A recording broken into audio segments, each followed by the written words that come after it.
get the Blush Nudes palette from Maybelline. I'm gonna get this dark shade over here for my brows. So before I apply it on my brows, I'm just gonna swatch it for a moment so we can see its pigmentation. We are achieving a soft look for today, so we are not gonna go heavy on brows. That is why we are using eyeshadow for our eyebrows today. I'm just tracing the shape of my brows. And after tracing the outer edges of my brows, I'm gonna blend it all out with a spoon. Now that I'm satisfied with the shape of my brows, I'm gonna get my concealer. This is the Maybelline Fit Me Concealer in the shade number 10 Light. And I'll be applying it on the corners of my eyebrows so we can have that defined look. Using a small beauty blender, I'll be blending the concealer below my eyebrows. After doing our eyebrows, we are gonna head on to our eyes. So I'll be using my concealer again, and I'll prime my lids using the concealer. And coming back with my little sponge, I'll be blending it all out. Now that my eyelids are primed, I'm gonna get my matte Nude Nuance lipstick. And I'm just gonna swatch it for a moment before I put it on my eyelids. Yes, we are gonna use this on my eyelids just so that we can have a pop of color and para mag-show up rin yung glitter color mamaya. Pansin ko kasi mas nagiging vibrant pag lipstick yung ginagamit ko. Eyeshadow eh. So yeah, apply ko lang siya all over my lids. Usually, nagsistart ako sa dulo, paloob ng eyes ko. Para hindi siya messy tignan. And after niyan, gagamit ako ng sponge applicator. And iba-blend ko lang all over my lids. Now na na-blend ko na maayos, kukunin ko ulit yung The Blush Nudes palette. Actually, galing pa to sa ate ko, pero pinahiram niya sa akin, so thank you. And I'm gonna get this pink shade. Ito yung pink shimmer na ilalagay natin on top of our lids. Lalagay ko siya sa middle ng lids.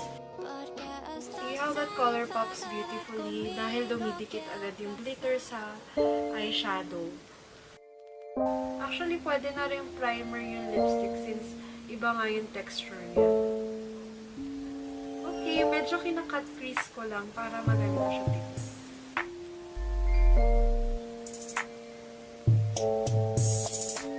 Yan. And para may konting depth and dimension, kukuha lang ako ng darker color from my Blush Nudes palette. And itong color yung kukunin ko. So if you notice, halos magka-shade siya ng Nude Nuance pag in-apply sa eyes.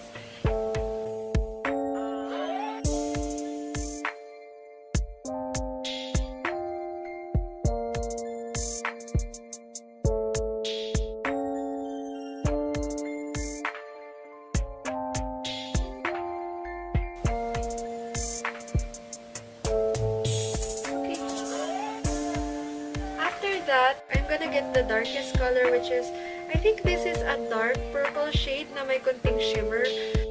So, magdodrawing lang ako ng maliit na parang eyeliner. Kaso, it's gonna be a soft line. Medyo gusto kong ipa-circle yung eyes ko. So, tataasan ko yung eyeliner ko. Hindi ko ipapaabot sa dulo. Bandang half pa lang ng eyes ko, ipapataas ko na. So that we can have a round eye illusion.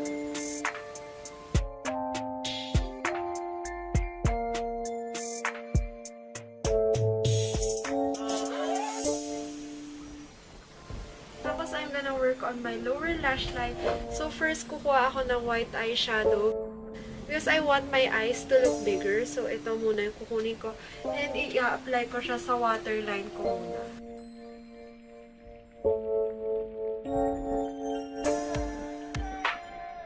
Tapos after nyan, babalik ako sa pink shimmer shade and ilalagay ko sa start ng eyelids ko just to give it a tiny puffy effect. Diba uso sa mga Koreans yung medyo puffy eyes.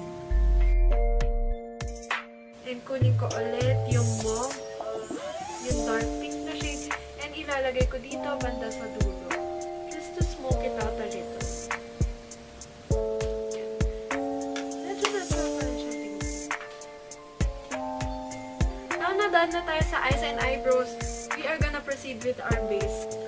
I'm gonna use this matte Fit Me foundation. I'm in the shade number 122, which is creamy beige. Ito saktong-sakto sa skin ko. Ang bilis niya mag-blend. My skin tone is light with a slight yellow undertone. So, kukuha lang ako ng foundation brush just to flatten out the foundation on my face. Then later, i-blend ko siya. Near the eye part, you have to be really careful para hindi mo masira yung ginawa mo. Binablend pero match na agad siya sa skin ko. Pero we still need to blend, so I'm gonna get my beauty blender and I'm just blending it all over.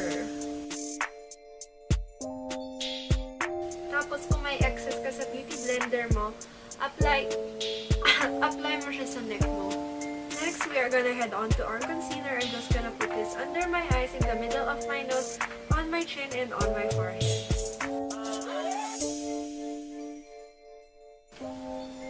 Using our beauty blender, I'm just gonna blend it all out again.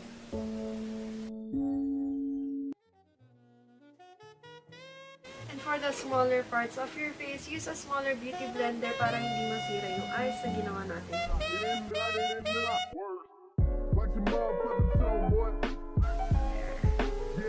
And now I'm gonna bake my face. I'm gonna use my Maybelline Clear Smooth All-in-One Two-Way Cake Powder Foundation. Ganito itsura niya.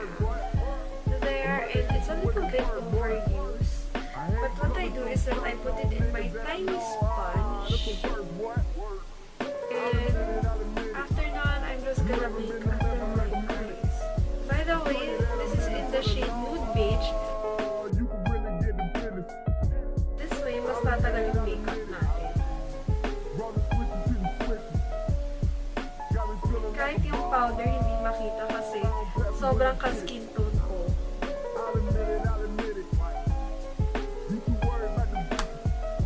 Next, I'll be using my Beige Duo Stick. This is in the shade number 2. And I'll be applying it on the edges of my face, on my cheekbones, on my chin, and sa nose ko. I'm just gonna be careful on this one kasi pag nag-oxidize siya, napapansin ko nagda-darken siya sa skin tone ko. So, pakunti-kunti ko lang siya nilalagay. Actually, I'm gonna trace dots around my face para hindi tayo masobrahan. Lalo dito sa nose, dapat maging very careful ka kasi your contour can make or break your look. So, gamit ko yung sharp edge na contour stick and tinitrace ko lang yung nose ko dot by dot para hindi oily. Going back to my small sponge, I'm gonna blend my contour sa ilong. And dito sa cheeks, on the front part, para hindi siya mukhang makala. Gusto ko talaga kasi precise yung blending. So when it comes to blending, super dahan-dahan ako nag-blend. Kailangan ko ng maliit na sponge. Ito, gagamit at gagamit.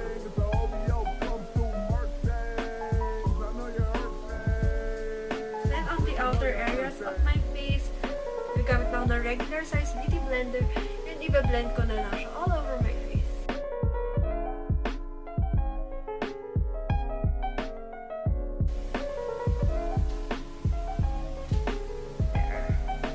And yung kanina na binik natin, ikahalat ko na lang siya using a fluffy brush.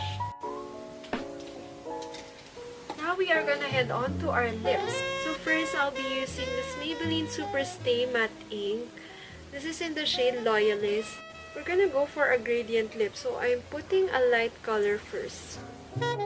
It's probably one of my favorite lipsticks because it smells like chocolates. Lalo pag sa unang bukas, tapos maaamoy mo talaga. Grabe ang bango. This is really pigmented, so what I'm gonna do is I'm applying dots sa lips ko and isi-spread ko na lang using my fingers para hindi siya makapal tingnan. Next, I'm gonna get my matte lipstick. This is the powder matte lipstick in Cherry Chic from Maybelline. So for the matte lipstick, ilalagay ko lang siya sa middle ng lips ko and ikakalat ko siya palabas for the gradient effect.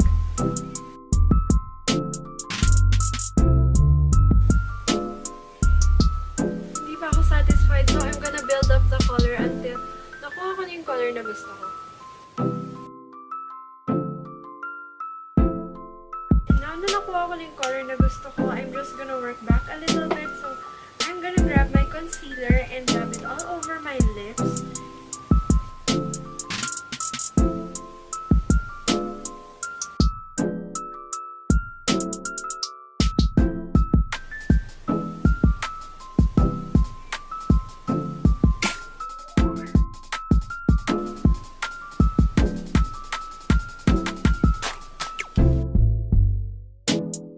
Na-achieve ko na yung gradient lips na gusto ko. Meron pa akong excess na lipstick on my finger, so ilalagay ko siya sa cheeks ko para hindi naman sayang. And totally na rin naman yung gagamitin nating blush. All in one na din. So I'm gonna start from the back of my cheeks and I'll be pushing the product forward. That way, may shadow effect siya.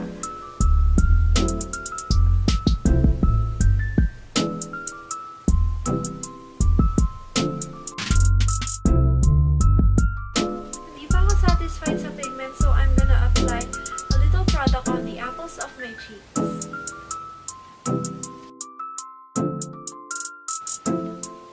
And for a little drop blush effect, I'll also be applying some product on the middle of my nose. But you have to be really careful since you don't want to destroy your contour. So what I'm gonna do is that I'm gonna blend the middle part first, then I'm gonna blend the other side separately. And slowly, I'm just building up the pigment on my cheeks.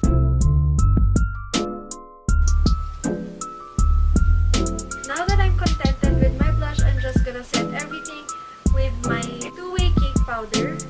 I'll be using a big powder brush and I'll just be putting the powder all over my face. Okay, we are almost done with our look. I'm just gonna curl my eyelashes and I'm gonna put on some falsies and I'll be back. Okay, nalagay ko na yung false eyelashes ko and this is the final look. Overall, I think I am very satisfied kasi ito talaga, inuuna ko na yung eyes lately since, diba yun na yung pinakamatagal gawin and na-realize ko na yun na lang laging unahin ko.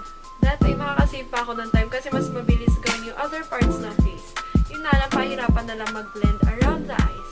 Pero so far, okay naman, maganda naman yung resulta. Tapos, natutukan ko lalo yung eyes. Kaya maganda talaga yun. I'll give you a close-up of the eyes so you can see yung result talaga. There. Na-achieve natin yung soft lang siya na smoky. Alam mo yung light pink lang pero smoky. That's what I'm really going for. And natutuwa ako kasi na-achieve ko siya. And hindi OA yung eyeliner, oh. Para lang pinalaki yung mata ko. Hindi ako masyadong chinita sa look na to. Thanks to the technique that I recently learned.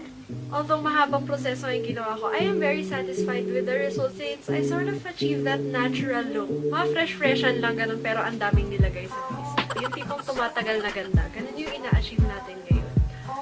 And yeah, hindi naman pang Valentines yung makeup na to. Susuotin ko to in any special occasion na light makeup. Like kunwari, sa kasal, bibisita, or I'm just gonna meet up with a friend for lunch. Mga ganun, susuotin ko pa rin to. So yeah, if you like this look, give this video a thumbs up. And if you haven't subscribed to my channel, please click subscribe. See you on my next video. Bye!